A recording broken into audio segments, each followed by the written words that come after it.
Assalamualaikum teman-teman. Apa kabar kalian semua? Semoga yang menonton video ini diberikan kesehatan dan dilancarkan rezekinya.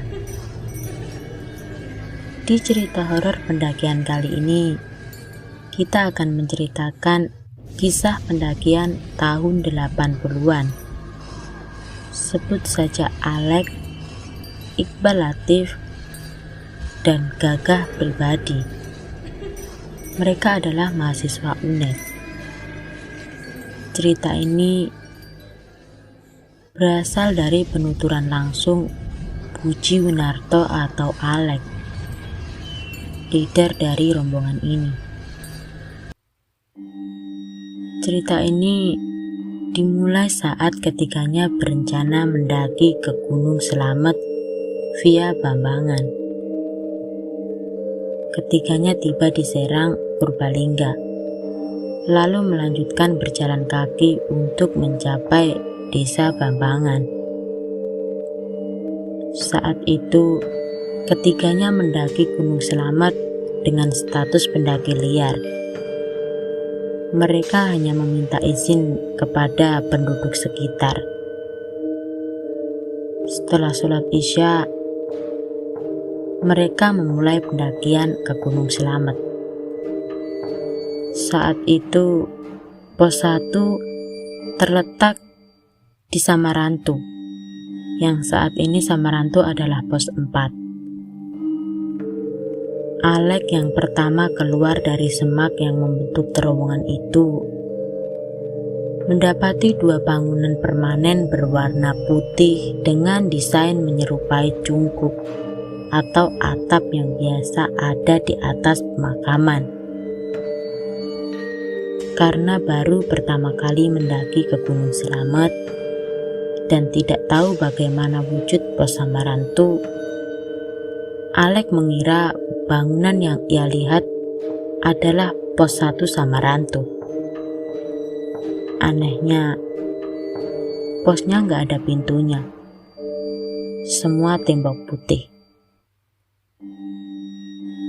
Saat Alex menyalakan lampu senter, tiba-tiba bangunan yang tadi ada di hadapannya itu tiba-tiba saja hilang, menjadi pohon rimba. Mereka bertiga bertahan di lokasi itu. Namun hingga jam 2 pagi, bangunan itu tak lagi muncul. Siapa sangka, dua bangunan berbentuk cungkup makam itu adalah tanda awal suatu hal yang buruk akan terjadi. Singkat cerita, ketiganya berhasil sampai di puncak mengikuti tanda. Sialnya, ketika mereka akan turun, tiba-tiba kabut tebal. Cahaya matahari benar-benar tertutup. Senter yang mereka bawa tidak bisa menembus kabut tebal. Akibatnya, ketiganya sulit untuk menemukan susunan batu berwarna putih di kawasan batas vegetasi. Perjalanan diteruskan hingga akhirnya bertemu batas vegetasi. Namun yang mereka temukan bukanlah pintu pelawangan, melainkan hutan rimba. Setelah seharian berjalan, Alex menemukan satu keganjilan. Di tengah jalan, ia menemukan puntung rongkok miliknya yang tadi sudah ia buang. Artinya, mereka hanya berputar-putar di tempat yang sama. Ini adalah hutan yang belum tersentuh oleh orang. Hingga suatu lokasi terdapat sebuah genangan dengan batu yang berwarna kehijauan tanda berlumut. Dan di depannya ada sebuah jurang yang cukup tinggi. Iqbal yang penasaran lantas melangkah ke depan untuk berdiri di samping Alex. Ia tidak sadar batu yang ia pijak ternyata licin dan membuatnya jatuh ke jurang. Alex sadar temannya ini tidak mungkin lagi melanjutkan perjalanan dan membutuhkan bantuan sesegera mungkin. Alex kemudian mengajak Gagah berdiskusi. Akhirnya diputuskan Gagah yang mencari bantuan sementara Alex menemani Iqbal. Namun sebelum berangkat, Gagah mengucapkan satu syarat. Kalau nanti saya bertemu jurang, hewan buas, dan saya tidak berhasil menemukan jalan ke bawah, saya akan kembali ke sini lagi, dan kita bertiga akan mati bersama. Menjelang hari keempat sejak Gagah pergi, kondisi Iqbal terus melemah. Saat itu sepertinya ia tahu waktunya tidak lama lagi. Ia kemudian berpesan kepada Alex, "Lex, kalau kamu nanti pulang, batin kamu harus siap kalau ketemu dengan mayat yang lain di bawah." Gagah. Dan tepat pada hari keempat, Iqbal meninggal dunia. Alex turun hanya membawa pakaian yang ia kenakan. Semua barang ia tinggalkan di lokasi jasad Iqbal. Perjalanan Alex terhenti saat ia mendapati jalur aliran sungai itu terputus pada 2 buah jurang air terjun yang salah satunya adalah Curug Minger. Alex kemudian duduk di pinggir jurang sambil memikirkan apa yang harus ia lakukan. Ingatan Alex terpotong saat itu, dan tiba-tiba saja ia sadar ia sudah ada di bawah kedua jurang itu. Alex menatap ke atas. Sejak kapan dia sudah ada di bawah dan bagaimana caranya? Tanpa berlama-lama, Alex kembali menyusuri sungai. Tiba-tiba Alex mendengar suara teriakan Gagah minta tolong. Gagah terus berteriak di tengah guguran hujan yang turun di Gunung Slamet saat itu. Hingga akhirnya Alex berhasil menemukan Gagah. Posisi mereka berada di ketinggian yang berbeda. Gagah berada di atas jurang, sedangkan Alex berada di bawahnya. Karena terus didesak, akhirnya Alex pun menceritakan bahwa Iqbal sudah meninggal. Malam pun datang. Gagah menolak untuk turun dan memilih bertahan di atas. Sepanjang malam hingga jam 3 pagi, Gagah terus berteriak. Depresi, putus asa, takut, lapar, dan kehilangan seorang sahabat membuat pikirannya kacau. Saat matahari terbit, Alex kembali mengajak Gagah untuk turun dan melanjutkan perjalanan. Namun hening. Tak ada suara jawaban dari Gagah. Dengan sisa tenaga yang ia miliki, Alex memanjat tebing untuk naik ke posisi di mana Gagah berada. Namun setibanya di atas, Gagah sudah tidak ada. Alex terus menelusuri hulu sungai dan kehilangan jejak Gagah. Alex menduga Gagah diam-diam turun saat ia tidur dan melanjutkan perjalanan sendirian ke bawah. Alex pun melakukan hal yang sama.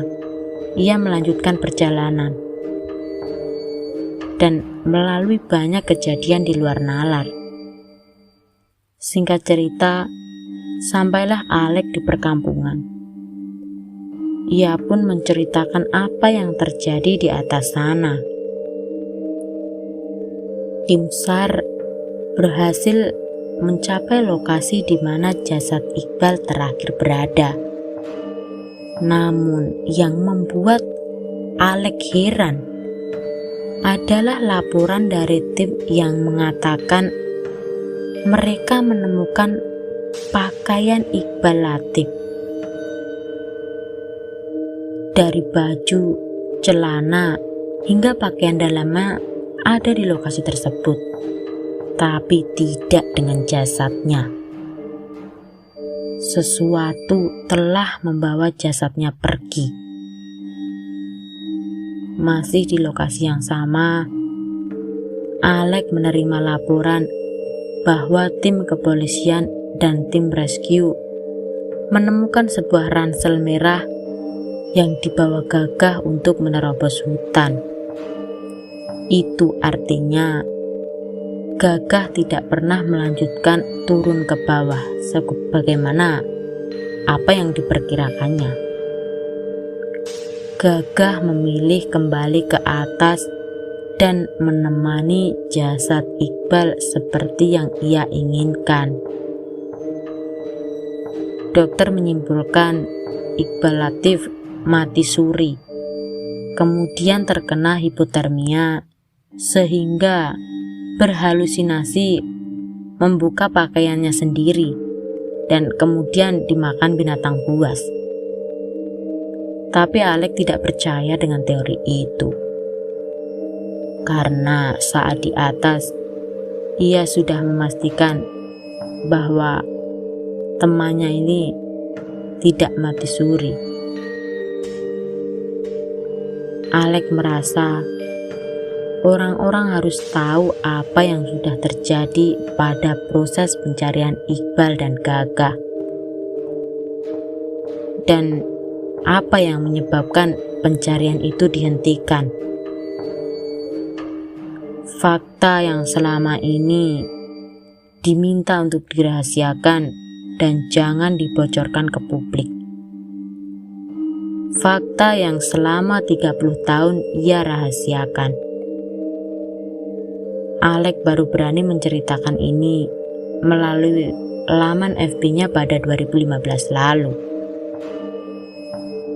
di mana saat pencarian, Alek yang berada di pos bersama komandan pasukan rescue mendapat kabar dari tim yang sedang menyisir hutan mencari keberadaan Iqbal, dan Gagah melihat sesosok makhluk dengan tinggi 2 meter dengan rambut hitam yang memenuhi sekujur tubuhnya.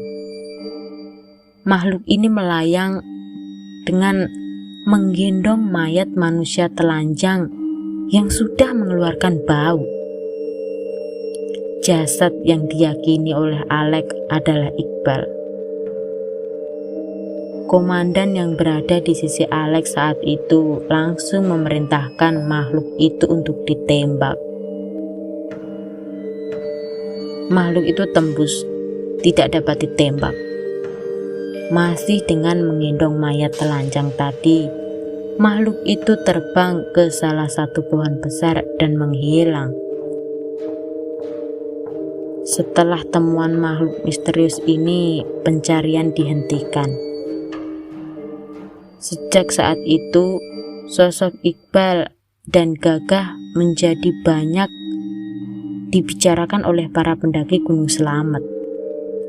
Alek seringkali mendapat laporan dari para pendaki yang mengatakan bahwa mereka bertemu pendaki misterius dengan ciri yang sama persis dengan Iqbal dan Gagah. Sosok menyerupai Iqbal itu muncul dengan ciri khas kacamata tebalnya yang pecah sebelah dan menunjukkan arah bagi para pendaki tersebut. Bahkan sosok ini muncul secara tiba-tiba dari kabut dan biasanya mengatakan, "Kamu terlalu ke kanan, lewat sini, saya juga lewat sini dulu." Lalu, setelah menunjukkan jalan, sosok ini menghilang. Sedangkan sosok gagah yang kerap dilihat pendaki memiliki ciri khas ransel merah, sebagaimana yang terakhir ia gunakan. Saat mendengar kabar kemunculan sosok Iqbal dan Gagah, jelas membuat Alek merasa sedih. Meski begitu, Alek yakin keduanya adalah jin yang menyerupai kedua sahabatnya itu. Ia yakin Iqbal yang asli telah meninggal dan dibawa oleh sosok besar itu. Alek juga sudah memenuhi permintaan Iqbal untuk menguburkan sepatu outdoor miliknya di Gunung Sumbing, gunung favorit Iqbal. Sementara Gagah hingga saat ini jejak dan jasadnya juga tidak pernah ditemukan. Keduanya bersemayam abadi di Gunung Slamet. Sekian dulu cerita kali ini. Jangan lupa subscribe dan bunyikan lonceng notifikasi agar tidak ketinggalan cerita horor pendakian dari channel ini.